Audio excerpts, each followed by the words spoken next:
Hi, my name is Kenny. I had a moderate ischemic stroke affecting my entire left side on February 21st, 2023. I was 27 years old. I was in my last year of medical school. Unfortunately, there's no magic pill when it comes to recovery outside of very early intervention, which is typically within the first 4 to 5 hours of stroke onset via a clot dissolving drug or some kind of surgical procedure.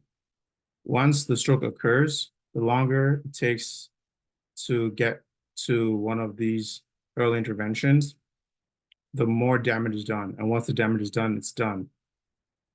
The best evidence for recovery points ultimately to rehab via extremely high volume and tolerable, high intensity, high quality repetitions. During home rehab this summer, or summer of 2023, I couldn't find much content regarding stroke survivors working out very hard. I wasn't looking for tips or any stroke survivor stories or progress videos, which are all great and there are plenty of out there. What I really wanted to just to see someone sweat it out and grinding through the process, which is the hard part, instead of seeing the end product. Since I'm relatively young, athletic, and my body's used to working out 6 to 7 days a week for the last 10 years, and I have way more time on my hands than I would like, I decided to just create what I was looking for.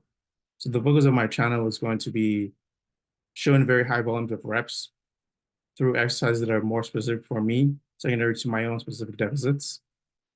A long-term insight and recovery of one patient who is highly motivated and young. The general experience of a young stroke survivor, which may or may not be pertinent to stroke survivors in general, but especially to younger survivors and caregivers and friends of survivors across the board. The problem is that everyone's injury and recovery process is very different.